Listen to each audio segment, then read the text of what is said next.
नमस्कार, जनता टीवी देख रहे हैं आप। मैं आपके साथ दीक्षा शर्मा। बुलेटिन में बात करेंगे उत्तराखंड से जुड़ी खबरों की। हल्द्वानी में सांसद अजय भट्ट की अध्यक्षता में दिशा समिति की बैठक का आयोजन किया गया, जिसमें विभिन्न विभाग द्वारा चल रहे निर्माण कार्यों की समीक्षा की गई। बैठक में लोक निर्माण, सिंचाई, पेयजल, विद्युत और राष्ट्रीय राजमार्ग जैसे अहम विभागों की कार्य प्रगति पर चर्चा हुई। सांसद ने कार्यों में देरी पर अधिकारियों को चेताया और निर्देश दिए कि तय समय सीमा में कार्य पूरे किए जाएं।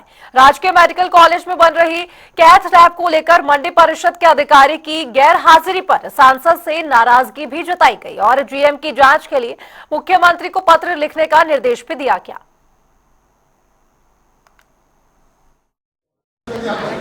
ये एक रूटीन बैठक होती है। नैनीताल जिले की बैठक कुछ देरी से हो रही है। कतिपय कारण थे, उन कारणों की वजह से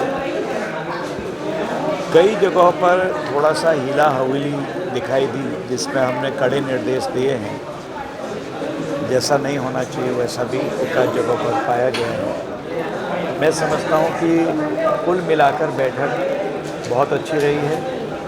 कार्यों में प्रगति हो रही है, कार्य आगे बढ़ रहे हैं। इक्का दुक्का जगहों पर ऐसा हो जाता है तो उसमें संशोधन करने के निर्देश दिए हैं, अच्छा काम करने के निर्देश दिए हैं, ताकि हम मिलजुल कर अपने क्षेत्र के विकास को और तेज गति से प्रधानमंत्री जी और मुख्यमंत्री जी की आशा के अनुरूप आगे ले जाएं।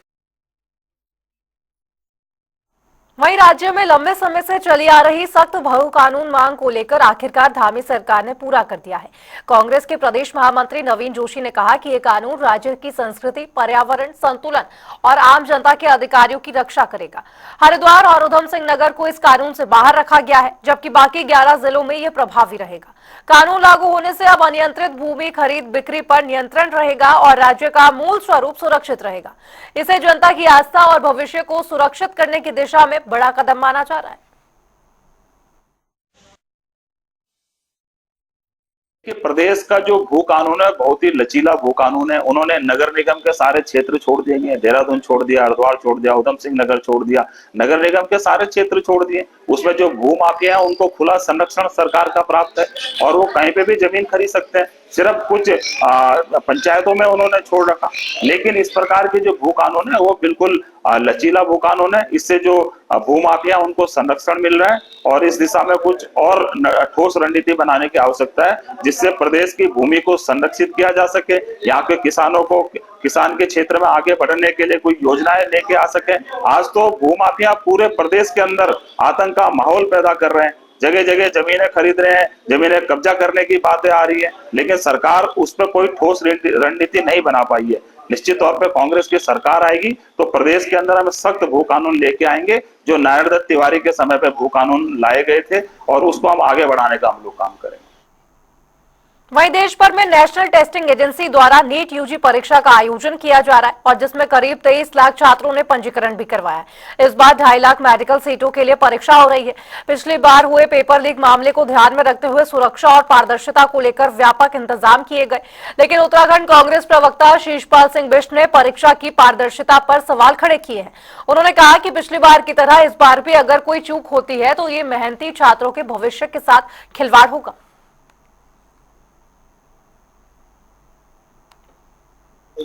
पूरा मामला गया था, अब दोबारा से परीक्षा होने वाली, कितनी पारदर्शिता सरकार कराएगी? देखिए, नीट जैसी महत्वपूर्ण परीक्षा जिस तरीके से भ्रष्टाचार की भेंट चढ़ी थी, जिस तरीके से पिछले वर्षों में हमने देखा कि नीट के पेपर लगातार लीक हुए थे, इससे जो है मेहनत करने वाले भविष्य जो छात्र हैं उनका भविष्य अंधकार में चला गया था। इस बार कहा जा रहा है कि नीट की परीक्षा को फुल प्रूफ बनाया गया है, किसी तरीके से जो है उसमें गड़बड़ी की संभावना नहीं है। लेकिन जैसे ये परीक्षा संपन्न होगी उसी के बाद जो है सारी स्थिति का पता लगेगा कि नीट की परीक्षा जो है निर्विवाद रूप से संपन्न हुई है, अभी भी सुरक्षा के मामले में कहीं चूक है। तो देखते हैं, अभी परीक्षा आयोजित होने दीजिए, उसके बाद जो है सारी स्थिति का पता लगेगा। वहीं नैनीताल जिले के काठगोदाम सर्किट हाउस में दिशा की बैठक उस वक्त गर्मा गई जब हल्द्वानी के मेयर गजराज सिंह बिष्ट ने विकास प्राधिकरण पर भ्रष्टाचार के गंभीर आरोप लगा दिए। मेयर ने कहा कि प्राधिकरण आम जनता से रिश्वत ले रहा है और लोगों का शोषण कर रहा है। इस आरोप से बैठक में मौजूद अधिकारी सन्न रह गए और कुछ देर के लिए माहौल तनावपूर्ण भी हो गया। सांसद अजय भट्ट ने माना कि प्राधिकरण से कुछ दिक्कतें हैं और जल्द ही अधिकारियों के साथ बैठक कर समाधान तलाश लिया जाएगा। जिला अधिकारी वंदना और सांसद ने मामले को संभालते हुए निष्पक्ष जांच का आश्वासन भी दिया। परेशानी तो है, मैं निश्चित कुछ दिनों में प्राधिकरण के अधिकारियों से के साथ अलग से बैठक भी करना चाहूँगा। प्राधिकरण लोगों की सुविधा के लिए है। कोई भी योजना सरकार की होती है लोगों को राहत देने के लिए होती है। जो दर्द दे, जो कांटे की तरह से खटकती रहती है, ऐसी पीड़ा देती है जैसे कांटा चुभ गया हो पैर में, तो उस पर हमको ध्यान देना बहुत आवश्यक है। यहाँ पर जिस किस्म के आरोप यहाँ पर आए हैं, जिस किस्म से यहाँ लोगों ने कहा है प्राधिकरण पर, तो उसके बारे में एक बार निराकरण करना, अधिकारियों के साथ अलग से बैठना आवश्यक है। प्राधिकरण लोगों के लिए, विकास कार्यों के लिए एक सुनियोजित विकास करने के लिए बनते हैं ताकि अनियंत्रित विकास भी ना हो और गलत तरीके से कहीं पर निर्माण कार्य उल्टे सुल्टे न दिखाई दें, सही तरीके से हों। लेकिन अगर उसका दुष्प्रयोग होता है, दुरुपयोग होता है, तो उसके लिए रोकने के लिए भी साधन है। जो कहा है उसकी सत्यता परख कर बैठक लेकर उसको ठीक किया जाएगा, दुरुस्त किया जाएगा। तो उधर रुड़की के हरिद्वार रोड स्थित एक पशु अस्पताल में उस वक्त हंगामा खड़ा हो गया जब इलाज के दौरान एक पालतू कुत्ते की अचानक मौत हो गई। कुत्ते के मालिक ने अस्पताल प्रबंधन पर गंभीर लापरवाही के आरोप लगाए और अस्पताल में जमकर हंगामा किया। घटना की जानकारी मिलते ही पुलिस मौके पर पहुंची और डॉक्टर और कंपाउंडर को हिरासत में ले लिया गया। कुत्ते की मौत पर मालिक और उसके परिवार वाले भावुक हुए और फूट फूट कर रोते नजर आए। देखते ही देखते अस्पताल परिसर में भारी भीड़ जुट गई। फिलहाल पुलिस मामले की जांच में जुटी है। इंजेक्शन लगा दिया। मैंने कहा भाई इसने कुछ नहीं खाया, इसे ज्यादा दवाई मत दो। कह रहा भैया कुछ नहीं है, इसे ठीक हो जाएगा। इसने 4 इंजेक्शन पीठ पे लगाए, 3 इंजेक्शन इसके ट्रिप पे लगाए। खाली पेट इसे इसका पेट फूल गया ऐसे। मैंने कहा भाई इसे किसका पेट फूल गया, क्या हुआ? कह रहा भाई नहीं कब्ज बन रखी है, ठीक हो जाएगा। मैंने डॉक्टर को मैंने चलो 1 घंटा बैठ रहा हूँ, जब तक ठीक नहीं होता घर चला जाऊंगा इसे लेके। जब तक 1-1.5 घंटे तक डॉक्टर नहीं आया। इसे कंपाउंडर को मैंने बोला, मैंने कहा भाई डॉक्टर को बुला ली, इसकी तबीयत ये बेचारा बच्चा बेचैन हो रहा है। डॉक्टर 2.5 घंटे बाद आया यहाँ पे और आगे क्या अंत दूसरे कुत्तों को देखने लग गया। मैं बाहर गया इसे लेके, मैंने कहा भाई इसकी पहचान, ये बाहर जाते ही गिर गया। कह रहा उठा के ले आओ, मैं उठा के अंदर लाया। कह रहा भैया इसकी तो हालत सीरियस हो गई। अरे भाई तू मेरे को 3 घंटे पहले बताता ना, मैं देहरादून लेके जाता, कहीं भी जाता लेके, तो आप क्यों बता रहा 3 घंटे बाद मारने के बाद? फिर भाग गया। और जब इसे दिक्कत हुई तो इसने अपने डॉक्टर क्लिनिक से ले आके बाहर हमें बिठा दिया यहाँ पे कह रहा यहाँ पे है, गंदा हो रहा है सारा, यही करो। अब यहाँ साफ सफाई करने में दिक्कत होगी, हम मार ले लाते ही मर गए। कौन सा हॉस्पिटल है? ये चौधरी हॉस्पिटल के रोड वाला। तो उधर खटीमा से बड़ी खबर सामने आई है, जहां पहलगाम में हुए आतंकी हमले के विरोध में लोगों का गुस्सा फूट पड़ा है। विभिन्न धार्मिक, सामाजिक और राजनीतिक संगठनों के लोगों ने खटीमा मुख्य चौक पर इकट्ठा होकर पाकिस्तान और आतंकवाद के खिलाफ जोरदार प्रदर्शन किया। आक्रोशित लोगों ने पाकिस्तान का पुतला दहन किया और पाकिस्तान मुर्दाबाद और आतंकवाद मुर्दाबाद जैसे नारे भी लगाए। जामा मस्जिद के प्रशासक कामिल खान और पंजाबी महासभा प्रदेश सचिव मनोज वाधवा ने घटना की निंदा करते हुए पाकिस्तान को आतंकी देश घोषित करने की मांग की। लोगों ने भारत सरकार से आतंकियों के खात्मे की अपील भी की। धार्मिक सामाजिक संगठन एकत्र हुए और हम सब लोगों ने मिलकर राजनीतिक विचारधारा से अलग हटकर आज पाकिस्तान का यह पुतला फूंका। हम आतंकवाद का पूरा पुरजोर विरोध करते हैं। हम तमाम विभिन्न संगठनों के लोग, हिंदू, मुस्लिम, सिख, ईसाई, सभी संगठनों के लोग पाकिस्तान की आतंकवाद की रणनीति का विरोध करते हैं और भारत सरकार से मांग करते हैं कि हमारा पूरा देश एकजुट है, पाकिस्तान पर हमला किया जाए, उसको नेस्त नाबूद किया जाए और पाकिस्तान के आतंकवाद को पूरी तरह से समाप्त किया जाए। पाकिस्तान का अंत तो निश्चित है, जो समय उसके अंत का निश्चित तय हो चुका है, उस समय पर ही पाकिस्तान पर हमला होगा और निश्चित रूप पर हमें अपनी पूरी सरकार पर विश्वास है। एक ना एक दिन भारत सरकार कड़ा निर्णय लेकर पाकिस्तान को पूरी तरह नेस्तनाबूद करेगी। तो है पूरा विश्व जानता है इस चीज़ को कि नापाक पाकिस्तान हमेशा से ही पूरे भारत देश के अंदर जो है पूर्व में भी कई बार आतंकवादी गतिविधियों में संलिप्त रहा है और अपने यहाँ से ये आतंकवादियों को प्रोत्साहित करता है और आतंकवादी पैदा करता है वहाँ से ये। और भारत में शांत प्रिय हमारे देश में भारत की ज़मीन पर हमारे जो निर्दोष हमारे बेचारे भाई हैं, अभी कुछ दिन पहले ये कश्मीर में जो इन्होंने नरसंहार किया है, हमारे हिंदू भाइयों को जो मारा है, तो इतना निंदनीय है और हृदय को झकझोर देने वाला है वो कि जितनी इसकी निंदा की जाए कम है। तो मैं तो माननीय हमारे जो प्रधानमंत्री मोदी जी हैं, देश के रक्षा मंत्री हैं, हमारे देश के गृह मंत्री हैं, मैं तो कहता हूँ कि इसको पाकिस्तान को देश के नक्शे से मिटा करके इसको नेस्तो नाबूद कर दिया जाए। रोज़ रोज़ के रोने से जो है एक दिन की कहानी ख़त्म कर दी जाए, जो हमेशा के लिए इस देश में शांति हो, पूरे विश्व में शांति हो। यही मेरी जो है अपने देश के माननीय प्रधानमंत्री जी से निवेदन रहेगा।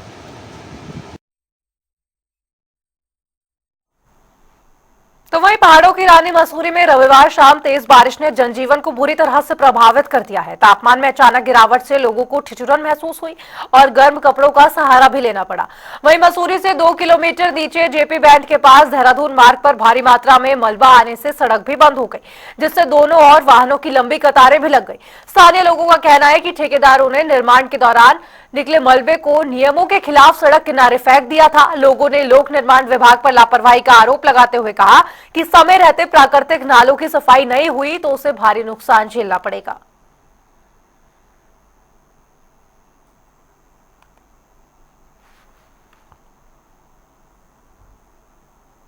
बढ़ेंगे आगे। बद्रीनाथ धाम के कपाट रविवार को खोल दिए गए हैं। मंदिर के मुख्य पुजारी ने गणेश पूजा के बाद मंदिर के कपाट खोले।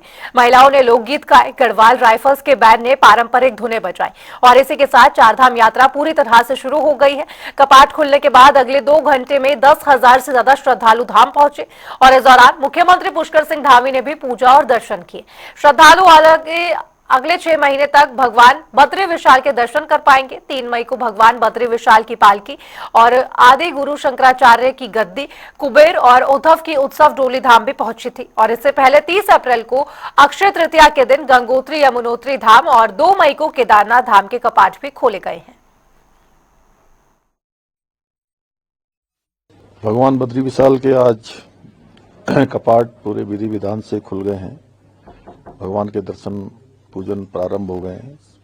पूरे देश भर से बड़ी संख्या में श्रद्धालु आए हैं, तीर्थयात्री आए हैं। सभी में बहुत उत्साह है और सभी व्यवस्थाएं मंदिर समिति के द्वारा, हमारे सभी हितधारकों के द्वारा, तीर्थ पुरोहितों के द्वारा, हमारे धार्मिक कार्यों में जो लोग अपना सहयोग करते हैं उनके द्वारा, यहाँ के स्थानीय लोगों के द्वारा, सभी ने भव्य यात्रा को बनाने के लिए सभी प्रबंध यहाँ पर किए हुए हैं। मैं सभी तीर्थयात्रियों का, श्रद्धालुओं का, सबका भगवान बद्री विशाल के कपाट खुलने पर, चारधाम यात्रा में आने पर सबका स्वागत करता हूँ, अभिनंदन करता हूँ। भगवान से प्रार्थना करता हूँ कि उनकी यात्रा सकुशल संपन्न हो, बिना किसी बाधा के, बिना किसी विघ्न के, कम से कम परेशानी के हो। ये यात्रा हमारी कठिन यात्रा है, लेकिन पिछले सालों में आदरणीय प्रधानमंत्री जी के नेतृत्व में यहाँ 4 धाम ऑल वेदर रोडों का निर्माण हुआ है, अनेक व्यवस्थाएं बनी है। बद्रीनाथ धाम का मास्टर प्लान पर काम हो रहा है, केदारनाथ जी का नवनिर्माण पुनर्निर्माण का काम चल रहा है, हेमकुंड और केदारनाथ जी के लिए रोपवे की स्वीकृति हो गई है। ऐसे अनेक कार्य हो रहे हैं। आज का दिन बहुत महत्वपूर्ण है क्योंकि लोग 6 माह से प्रतीक्षा करते हैं भगवान के दर्शन के लिए। भगवान की पूजा का जो अधिकार मानवों को होता है 6 माह के बाद ही होता है। वैशाखे मासिते देवा गच्छन्ति निधि मंदिरम कार्तिके तस्मागत्या पुनरच्चाम चरन्ति ते ततो वैशाखमारभ्य मानवा हिम संख्यात। तो वैशाख मास में जब मानवों के लिए सुलभ हो और यहाँ पर रहना, तभी यहाँ पर भगवान की पूजा होनी चाहिए। ऐसा शास्त्र का निर्देश है। जब यहाँ बर्फ न हो और जब मानवों के लिए रहने के लिए उनके अनुकूल हो, तब मानवों का अधिकार, भगवान की पूजा का अधिकार होता है। बढ़िया दर्शन हो गए बाबा के, सुबह लगे थे लाइन में और आराम से अभी दर्शन हो गए। अब हम नीचे आए, दर्शन करके जस्ट नीचे आए। बढ़िया लग रहा है, एकदम आनंद पूर्ति हो गई हमारी। काफी अच्छा है, मतलब आज ही कपाट खुले हैं तो काफी ज्यादा अच्छा लग रहा है हमें। नहीं, उतनी नहीं है जितना हमने सोचा था, बट ठीक है। बहुत बढ़िया, मजा आ गया दर्शन का। प्रशासन पूरा ध्यान रख रहा है, लेकिन पब्लिक बहुत परेशान करके वो भी क्या करें आके, लेकिन दर्शन बहुत अच्छे हो रहे हैं। माहौल बहुत बढ़िया, बहुत सुंदर। वहीं सोशल मीडिया पर केदारनाथ धाम मंदिर और परिसर में फूल सजावट का कार्य निजी संस्था की ओर से किए जाने की खबरें चर्चा में है। वहीं इसका खंडन करते हुए बद्री केदार मंदिर समिति के मुख्य कार्यकारी अधिकारी का बयान सामने आया है। दरअसल बीकेटीसी के मुख्य कार्यकारी अधिकारी विजय थपलियाल ने बताया कि बाबा केदारनाथ हो या बद्रीनाथ धाम, यहाँ मंदिर को सजाने का कार्य देश विदेश के श्रद्धालु अपनी श्रद्धा और सहयोग से करते हैं।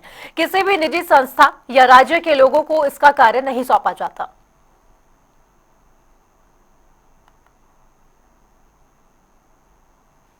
जो 108 कुंटल फूल हैं उसमें मंदिर और मंदिर प्रशासन के द्वारा और बहुत सारे श्रद्धालुगण हैं जो अपनी इच्छा व्यक्त करते हैं कि हम यहाँ पे फूल का कार्य करेंगे, फूल सजाएंगे, तो सभी की सामूहिकता रहती। किसी एक व्यक्ति द्वारा यहाँ पर कोई फूल नहीं सजा। हमने शंकराचार्य गद्दी में भी वहाँ पर फूल लगाए। संगम जो घाट है वहाँ पे हमारे ऋषिकेश के होंगे, हमारे गुजरात, बंगाल और जगह जगह से आए। एक ही जगह पे कोई ऐसा नहीं किसी व्यक्ति विशेष द्वारा, अलग महिलाओं के द्वारा, कई समूह के द्वारा स्वयं आकर बहुत प्रार्थना करता है। विश्वास नहीं कि 108 के 1008 कुंटल तक लोग देने को तैयार है बाबा केदार की सेवा में। इसी तरह बद्री विशाल में भी हम लोग भी कर रहे हैं। कई लोग आते हैं, हम लोग को मना करते हैं कि आप अब मत आइए, हमारे पास ऑलरेडी बहुत चीजें हैं करके। तो इस तरह का एक कथन किसी का कि किसी पर्टिकुलर द्वारा ही ये फूल लगाया गया, बिल्कुल निराधार है। मैं विजय थपलियाल, सीईओ बीकेटीसी, इस बात का खंडन करता हूं। वहीं केदारनाथ धाम में पहुंच रहे श्रद्धालुओं में ऐसे भी श्रद्धालु पहुंच रहे हैं जो कि अत्यधिक वृद्ध हैं और ऐसे बुजुर्ग श्रद्धालु को केदारनाथ धाम में तैनात पुलिस बल की ओर से सहारा देकर मंदिर में दर्शन करवाए जा रहे हैं। और ये आपको तस्वीरें दिखा रहे हैं। बताएं कि केदारनाथ, बद्रीनाथ, गंगोत्री, यमुनोत्री में बड़ी संख्या में श्रद्धालु पहुंच रहे हैं और ऐसे में वृद्ध श्रद्धालुओं के लिए पुलिस पर लगातार तत्पर होती हुई नजर आ रही है और उन्हें पूजा अर्चना करवाकर दर्शन भी करवा रही है।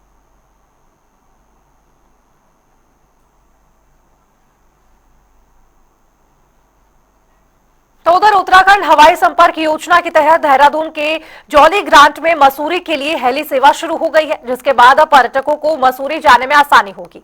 वहीं इस पर बीजेपी नेता लक्ष्मी अग्रवाल का बयान सामने आया है। उन्होंने कहा कि प्रधानमंत्री के विजन को मुख्यमंत्री पुष्कर सिंह धामी साकार करने का काम कर रहे हैं। प्रधानमंत्री ने कहा था कि एक चप्पल पहनने वाला व्यक्ति भी हवाई सफर करेगा, ये अब सच हो रहा है।